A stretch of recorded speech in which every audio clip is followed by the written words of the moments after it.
Good morning students. हमारा chapter 12 class 7th में चल रहा है। इसका नाम है electric current and its effect.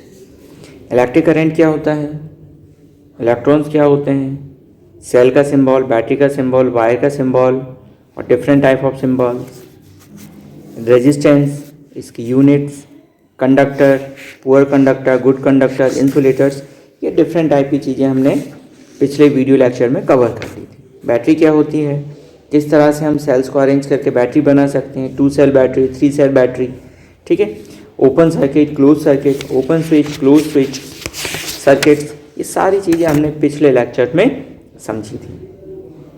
आज के लेक्चर में हम करंट का इफेक्ट पढ़ेंगे। तो हमको 2 इफेक्ट पढ़ने हैं, ठीक है। एक पढ़ना है हमको हीटिंग इफेक्ट और दूसरा पढ़ना है मैग्नेटिक इफेक्ट, बस, ठीक है। तो हम अपने चैप्टर को स्टार्ट करते हैं। Heating effect of electric current, ठीक है। प्रीवियस चैप्टर में हमने इलेक्ट्रिसिटी और इलेक्ट्रिक करंट के बारे में पढ़ा था, क्योंकि हमारा चैप्टर ही है electric current and its effect. तो अब इस लेक्चर में हम, इस वीडियो लेक्चर में हम इसके इफेक्ट पढ़ेंगे, ठीक है। बहुत जल्दी जल्दी पढ़ेंगे, ध्यान से सुनिएगा। Heating effect of electric current मतलब ये है कि जो इलेक्ट्रिक एनर्जी है उसको हम हीट एनर्जी में कन्वर्ट करेंगे। तो ये इलेक्ट्रिसिटी हीट में कैसे कन्वर्ट हो जाएगी, इस चीज़ को हम समझने की कोशिश करते हैं। The heating effect of electric current in whole the conversion of electric energy into heat energy. हम क्या बोल सकते हैं heating effect of electric current को, कि जो इलेक्ट्रिक एनर्जी है उसको हम किस में कन्वर्ट कर रहे हैं, हीट एनर्जी में। मैंने आपको पहले ही बताया। It is brought by the use of high resistance wire such as nichrome wire. हम किसका यूज करते हैं, हम ऐसे वायर का यूज करते हैं जिसका रेजिस्टेंस सबसे ज्यादा हो, बहुत ज्यादा हो। तो याद रखिए, जब भी कोई वायर ऐसा हो जिसका रेजिस्टेंस ज्यादा होगा, जब हम उसमें इलेक्ट्रिसिटी का यूज करेंगे तो वो गर्म हो जाएगा, ठीक है। जो चीज़ जितनी ज़्यादा गर्म होती है, इसका मतलब उसमें उतना ही ज़्यादा हाई रेजिस्टेंस वायर का यूज़ किया है। The heat produce by resistance wire depends upon the value of its resistance, उसके रेजिस्टेंस पर डिपेंड करती है। The magnitude of electric current, और इलेक्ट्रिक करंट कितना यूज़ हुआ है उसके ऊपर डिपेंड करती है। एंड द टाइम, और कितने टाइम तक यूज़ हुआ है। तो इसको हम एक फॉर्मूला के थ्रू समझ लेते हैं। Heat produce is equal to electric current, the square of electric current multiplied by resistance and the time taken. जितने टाइम तक आप इलेक्ट्रिसिटी का यूज करोगे इनटू उसका जो रेजिस्टेंस है इनटू इलेक्ट्रिसिटी का स्क्वायर, ये क्या कहलाता है, हीट प्रोडक्शन और heat produce. It is simply means that with the increasing value of resistance, magnitude of electric current, time, the heat produced also increase simultaneously, increases simultaneously. Pictures of the some electrical appliances in which the heating effect of electric current is applied are given below. Come to the next page. Here आप देख रहे हैं different type के electrical appliances हैं। चलिए identify करने की कोशिश कीजिए। इट इज इलेक्ट्रिक केटल, ठीक है, बिजली से चलने वाली केतली। इसमें आप चाय बनाइए, दूध गर्म कीजिए, कॉफ़ी बनाइए, पानी गर्म कीजिए, जो भी आपको करना है इसका यूज़ कर सकते हैं। अवन, तंदूर, एक तो तंदूर होता है, बेकरी पे जाते हैं ना, तो जो बेकर्स होते हैं वो तंदूर में कुकिंग करते हैं। अब इतना बड़ा तंदूर हर घर में तो हम बना नहीं सकते, इसमें इलेक्ट्रिसिटी से एक अवन बन गया। एक गैस अवन भी होता है, गैस से चलता है, गैस स्टोव से हो सकता है, maybe possible you have a gas oven, ठीक है, इट इज इलेक्ट्रिकल अवन, ठीक है। इसको माइक्रोवेव भी बोलते हैं, लेकिन ये अवन। फिर ये इलेक्ट्रिक आयन, बिजली से चलने वाली प्रेस। आप यूनिफॉर्म को प्रॉपर आयन करके आते हैं स्कूल में तो कितनी अच्छी लगती है, ठीक है। तो जो अच्छी चीज़ है वो किससे होती है, इलेक्ट्रिक आयन से होती है। फिर हेयर ड्रायर, ठंडों में जनरली नहाने के बाद में जो बाल होते हैं गीले होते हैं, जो बॉयज़ होते हैं उनके बाल तो शॉर्ट होते हैं, लेकिन जो गर्ल्स होती हैं उनके लॉन्ग हेयर होते हैं, गीले भी हैं, या रेन हो रही है, धूप नहीं निकल रही, बालों को सुखाना है, तो उनको सुखाने के लिए हम इस डिवाइस का यूज़ करते हैं। इट इज़ हेयर ड्रायर, बिजली से चलती है। ठीक है। गीज़र, अब तो ठंड चल रही है, ठीक है ना, तो आप सब सुबह नहाते होगे। मुझे तो बहुत ठंड लगी, मैं तो गर्म पानी से नहाता हूँ बेटा, ठीक है। तो आप भी नहाते होगे। अब आप गैस पे भी पानी गर्म कर सकते हो, इलेक्ट्रिक रॉड से भी गर्म कर सकते हो, और आप सिंपली इसका भी यूज़ कर सकते हो, यही गीज़र। देखिए इलेक्ट्रिसिटी है, किस में काम आ रही है, पानी गर्म करने के, ठीक है। एक और चीज़ है टोस्टर। आपको सिंपल ब्रेड स्लाइस लेने हैं और इसमें इस डिवाइस का यूज़ करना है। आपने ब्रेड स्लाइस लिया और इसमें कुछ स्लॉट हैं, 2 स्लॉट होते हैं, एक स्लॉट में एक ब्रेड पीस, दूसरे में दूसरा ब्रेड स्लाइस, दोनों डाल दीजिए आप। थोड़ी देर बाद जो ब्रेड है इस टर्न इनटू टोस्ट, क्योंकि वो टोस्ट में कन्वर्ट हो रही है, इसलिए इसको टोस्टर बोल रहे हैं। तो आपने देखा कितने सारे यूजेस हैं इलेक्ट्रिसिटी के, बहुत सारे यूजेस हैं। उनमें से एक क्या है, इलेक्ट्रिक केटल, दूसरा इलेक्ट्रिक अवन, तीसरा इलेक्ट्रिक आयरन, चौथा है hair dryer, fifth geyser and sixth toaster. इसके अलावा भी बहुत सारे यूजेस हैं इलेक्ट्रिसिटी के, ठीक है, और बहुत सारे डिफरेंट टाइप के अप्लाइंसेस हैं। कुछ और सोच के देखिए। यस, ये देखिए एक और ये बुक में दिख रही है हमको CFL, ये भी तो इलेक्ट्रिसिटी से चलती है, इलेक्ट्रिक बल्ब। और सोचिए, हो सकता है एग्जाम में आ जाए कुछ नेम लिखने के लिए, तो याद रखिएगा। अब ये जो इंस्ट्रूमेंट हैं या डिवाइसेस हैं, ये कैसे चलती हैं, तो इनके लिए हम रीड कर चुके हैं कि हीट किससे प्रोड्यूस होगी। हीट प्रोड्यूस होगी ऐसे वायर में जिसका रेजिस्टेंस ज़्यादा होगा, और सबसे ज़्यादा रेजिस्टेंस किसका होता है, माइक्रोम वायर का। तो जो माइक्रोम वायर है उसको हम यूज़ करते हैं हीटर बनाने के लिए, ठीक है। तो आपका एक F2 का आंसर भी यहाँ मार्क हो रहा है, आपको दिख भी रहा होगा ये F2, ठीक है।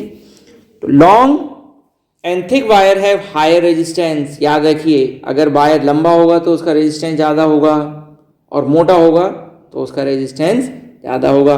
तो long and thick wire have higher resistance than small and thin wire. दस different material with different length and thickness are varying current intensity are used in different application depending upon their requirement। अब जैसी आपको requirement है वैसा wire हम use कर लेते हैं। जब वायर को बहुत सारे कॉइल्स बनाकर यूज़ किया जा रहा है, इसका मतलब रेजिस्टेंस को इंक्रीज किया जा रहा है। जब कम रेजिस्टेंस चाहिए तो थिन वायर का यूज़ करेंगे, ज़्यादा रेजिस्टेंस चाहिए तो मोटे वायर का यूज़ करेंगे, ठीक है। और ज़्यादा वायर चाहिए तो हम उसके बहुत ज़्यादा लेंथ का यूज़ करेंगे। अब बहुत ज़्यादा लेंथ को हम फिर कॉइल फॉर्म में कन्वर्ट कर देते हैं। कॉइल जानते हैं ना, इस तरह से हम उसको ऐसे फॉर्म में अगर हम उसको कन्वर्ट करें तो ये कॉइल है, ठीक है। स्प्रिंग जैसा जो स्ट्रक्चर होता है ना, उसको कॉइल कहते हैं।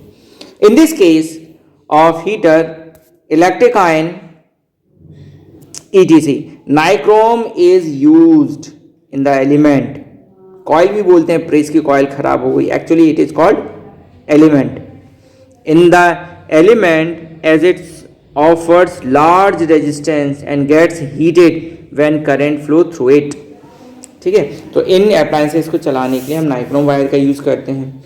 इसी तरह इलेक्ट्रिक बल्ब होता है, इलेक्ट्रिक बल्ब में भी एक फिलामेंट होता है। इस फिलामेंट को चलाने के लिए भी हमको एक वायर की ज़रूरत पड़ती है, और ये वायर किसका बना होता है, ये वायर बना होता है टंगस्टन का। टंगस्टन एक मेटल है। इस मेटल की प्रॉपर्टी क्या होती है, ये गर्म होता है, जब ये बहुत ज़्यादा गर्म होता है तो ग्लो भी करने लगता है, ठीक है। जैसे आपके पास एक रूम हीटर होगा, अभी ठंड है ना, तो आप रूम हीटर जब आप स्विच ऑन करते होगे तो वो भी, उसकी जो कॉइल होती है वो भी रेड हो जाती है, लेकिन बहुत ज़्यादा शार्पली ग्लो नहीं होती।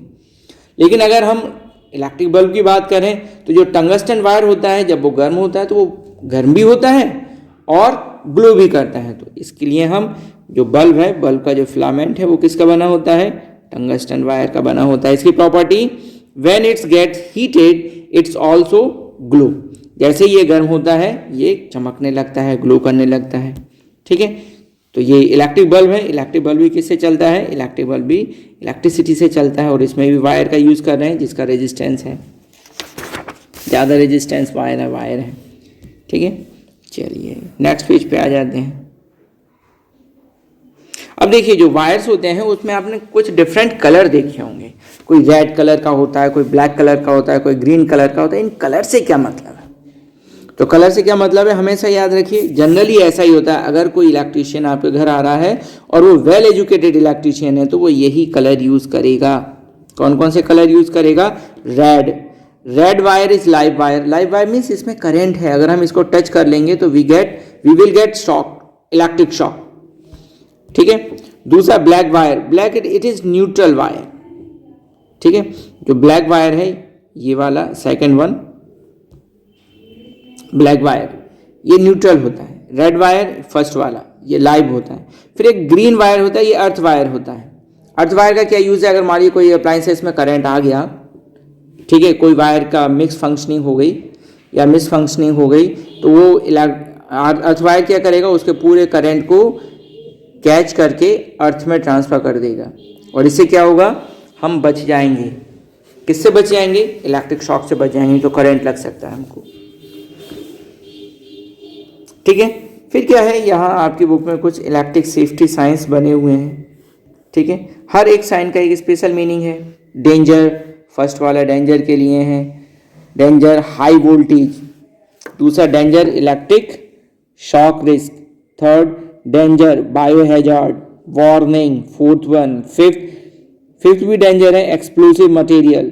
Six danger high inflammable material, जो बहुत जल्दी जल जाती हैं।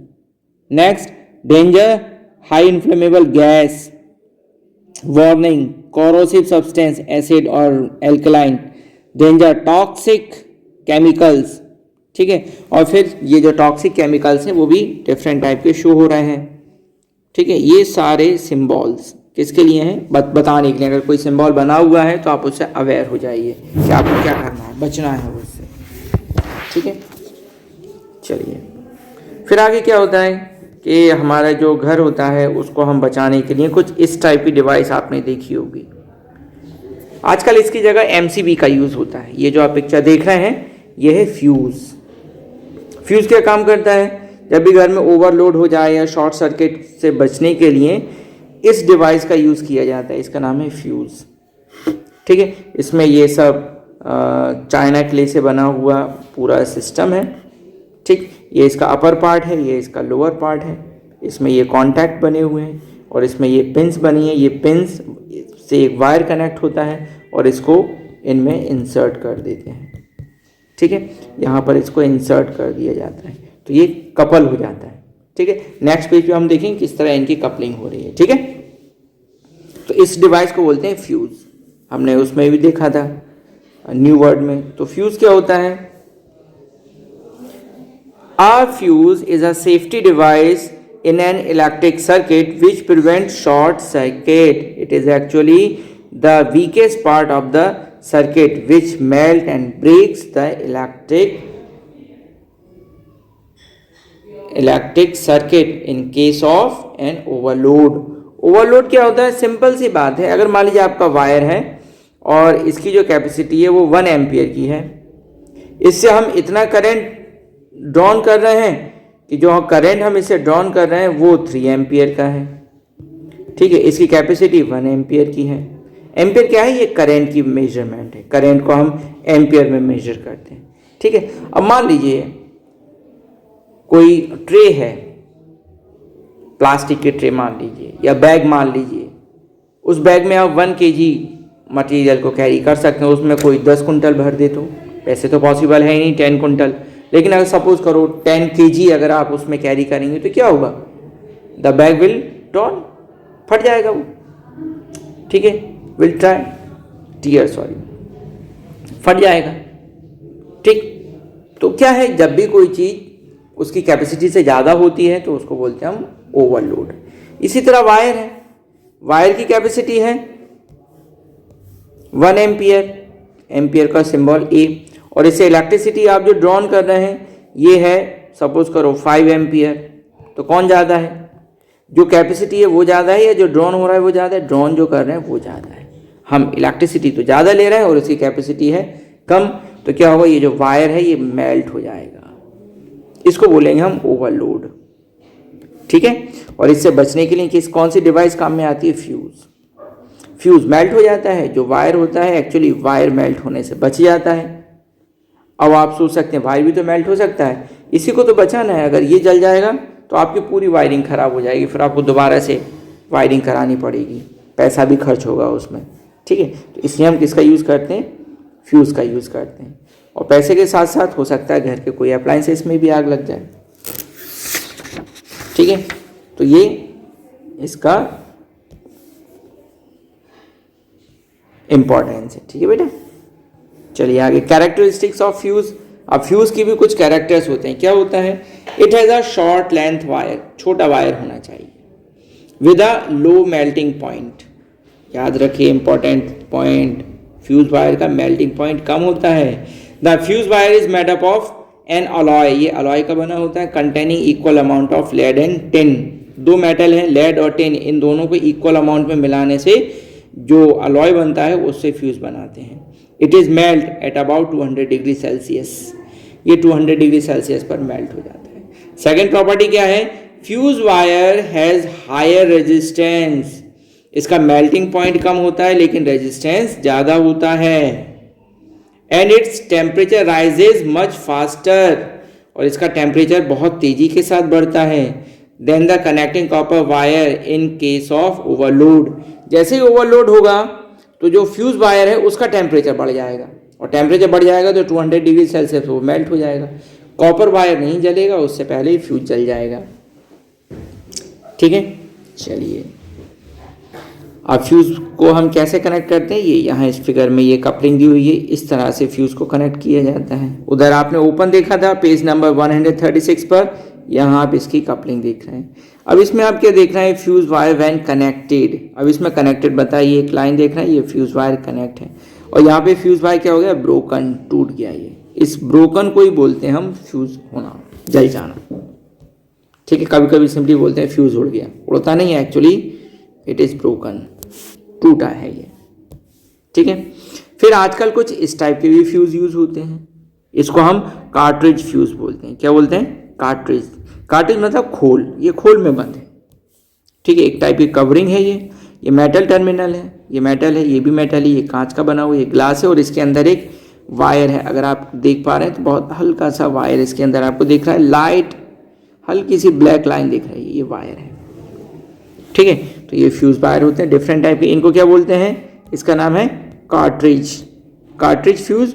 और जो पहले देखा था हमने पेज नंबर 136 पर, देखिए मैं आपको दोबारा दिखाने की कोशिश करता हूँ, ये दिस वन, ये सिंपल फ्यूज़ हैं, ओल्ड फैशन फ्यूज़ हैं। ठीक है, और ये अभी न्यूली फ्यूज़ हैं, ये भी आजकल यूज़ होते हैं। और इनका यूज़ जो आपके म्यूज़िकल इंस्ट्रूमेंट्स हैं, रेफ्रिजरेटर्स हैं, या टेलीविज़न हैं और कंप्यूटर्स हैं, उनके साथ में जो हम स्टेबलाइज़र यूज़ करते हैं तो उस स्टेबलाइज़र में ये यूज़ होता है। ठीक है, तो बहुत सारी चीज़ें हैं जिनमें ये वाला डिवाइस यूज़ होती है, कार्ट्रिज फ्यूज़। ठीक है, चलिए नेक्स्ट पेज पर आ जाते हैं। अब है हमारा topic magnetic effect of electric current. अभी हमने क्या देखा था, अभी हमने देखा था heating effect of electric current, electricity से हीट प्रोड्यूस हो रही थी। ठीक है, और अब क्या है, अब हम इलेक्ट्रिसिटी से मैग्नेट बनाएंगे। अच्छा, एक चीज़ और आपको दिख रही होगी यहाँ इस फिगर में, ये इसको क्या बोलते हैं, MCB। ठीक है, आजकल जो चीनी मिट्टी वाले जो फ्यूज़ हैं उनकी जगह इसका MCB का यूज़ करते हैं। तो MCB का फुल फॉर्म क्या होता है, मिनिएचर सर्किट ब्रेकर, मिनिएचर। ठीक है, ये मैं अंडरलाइन कर देता हूँ। MCB का फुल फॉर्म 10th क्लास के स्टूडेंट्स को भी नहीं पता। ठीक है, आप याद रखिए, आपके भाई या बहन से पूछिए MCB का फुल फॉर्म क्या होता है, मिनिएचर सर्किट ब्रेकर। ठीक है, भूलना नहीं। ठीक है, चलिए अब मैग्नेटिक इफेक्ट का क्या मतलब है कि इलेक्ट्रिसिटी से हम मैग्नेट बनाएंगे। ठीक है, तो जैसे ही हम क्या करते हैं, कोई वायर है, इसको हम किसी सेल से कनेक्ट करते हैं, तो ये वायर हो गया, ये वायर हो गया, और इसको हमने किससे कनेक्ट किया, सेल से, ये सेल का सिंबल। ठीक है, तो जब इसको हम किसी वायर, किसी कनेक्टिंग वायर से, कंडक्टिंग वायर से कनेक्ट करेंगे इस पीस को, तो इसमें मैग्नेटिज्म प्रोड्यूस हो जाएगी। कैसे पता करेंगे इसमें मैग्नेटिक मैग्नेट बन रही है, इसके पास में हम कोई दूसरे मैग्नेट लेकर आ जाते हैं या मैग्नेटिक नीडल लेकर आ जाते हैं। जैसे ही आप स्विच ऑन करेंगे तो जो मैग्नेटिक नीडल है ये डिफ्लेक्ट हो जाएगी, इसका डिफ्लेक्शन शो करेगा कि इस वायर में मैग्नेट बन रही है, ठीक है, ये वायर मैग्नेट की तरह वर्क कर रहा है। फिर बुक में इसको समझने की बहुत सारी एक्टिविटीज़ हैं, एक्टिविटी नंबर 2, 3, 4, 5, ये सब मैग्नेटिज्म को शो करती हैं, आप इनको सेल्फ रीड करके देख सकते हैं, ठीक है। अब जो इलेक्ट्रिक मैग्नेट है, मैग्नेट का सबसे ज़्यादा यूज़, जो इम्पॉर्टेंट यूज़ है, हम अपने सिलेबस के अकॉर्डिंग देखें तो जो इलेक्ट्रिक बेल होती है उसमें हम इलेक्ट्रोमैग्नेट का यूज़ करते हैं। ये आ गई इलेक्ट्रिक बेल, ठीक है। इलेक्ट्रिक बेल क्या होती है, इसमें बस इतना से समझिए कि मान लीजिए ये कोई पॉइंट है, ये इलेक्ट्रोमैग्नेट है, ठीक है, और जैसे ही आप स्विच ऑन करेंगे तो इसमें इलेक्ट्रोमैग्नेट बनेगी और यह एक मेटल का कप होगा, मेटल डिस्क। तो मैग्नेट क्या होती है, मैग्नेट आयरन को अट्रैक्ट करती है, तो जैसे ही इसमें मैग्नेट बनती है ये इसको स्ट्राइक करता है, ठीक है। जैसे ही इसको स्ट्राइक करता है तो इसका जो नीचे वाला टर्मिनल है ये इलेक्ट्रिक वायर के कांटेक्ट से हट जाता है, तो इसका जो मैग्नेटिज्म है वो ख़त्म हो जाता है। अगेन ये वापस आ जाता है, एक स्प्रिंग होती है, स्प्रिंग इसको पुल करती है, जैसे ये वापस आता है तो ये इससे कांटेक्ट में आता है, जैसे इसके कांटेक्ट में आता है तो फिर इसमें मैग्नेट बनती है, ये इलेक्ट्रोमैग्नेट फिर इस डिस्क को अट्रैक्ट करती है, इससे स्ट्राइक होती है, यही वाली प्रोसेस कंटिन्यूसली चलती रहती है, strike break connect, strike break connect, strike break connect, ठीक है। तो इस तरह हम ये 3 फिगर देख रहे हैं, ठीक है, ये तीनों फिगर इलेक्ट्रिक बेल के हैं, ठीक। और किस तरह इलेक्ट्रिक बेल वर्क करती है इसको हम रीड करेंगे, page number 140। An electric bell is a most common application of electromagnet. It consists of an electromagnet, a spring iron strip, a hammer, a gong. Gong what? Gong means disc. This is gong. A gong, 2 switches and connecting wires. When we press the switch of call bell at our door, the current passes through the circuit and the electromagnet pulls the spring iron strip S, मैंने बताई थी ना, spring उसको खींचती है, which forms one terminal of the other switch T. As the strip moves towards the electromagnet, it connect with terminal T is lost. Figure B, आप figure B को देखिए, this breaks the circuit. As a result, the electromagnet stop attracting the iron strip. The strip goes back to its original position and is connected with the terminal T and re-stabilized. Figure C. Sorry. This backward and forward movement of iron strip takes place sound. The loudness of sound may be enhanced with the help of hammer attached to the strip S, which is turn strike a gong G, ठीक है। तो जो electromagnet है उसका use हम electric door bell के लिए करते हैं, और भी बहुत सारी यूजेस हैं इलेक्ट्रोमैग्नेट की, ठीक है। इलेक्ट्रोमैग्नेट का यूज़ करके हम परमानेंट मैग्नेट बना सकते हैं, ठीक है। और देखिए इसी पेज में ये ऊपर इसके कुछ यूजेस लिखे हुए हैं। Electromagnet are use in a medical science to cure certain elements. They are also used for the preparation of strong permanent magnet. Here steel or alnico, an alloy of aluminium, nickel and cobalt is put the closed coil carrying current. The permanent magnet thus formed. ठीक है, तो permanent magnet बनाने के लिए भी हम electromagnet का use करते हैं. तो ये हमारा चैप्टर था बच्चों. इस दोनों वीडियो लेक्चर्स को आप बार बार देखिएगा और समझने की कोशिश कीजिएगा. आज हमारा chapter 12 electricity and its effect finish हुआ. अब हम चैप्टर 16 स्टार्ट करेंगे. ठीक है, तो चैप्टर 16 हम नेक्स्ट वीडियो लेक्चर में समझेंगे. तब तक के लिए गुड बाय.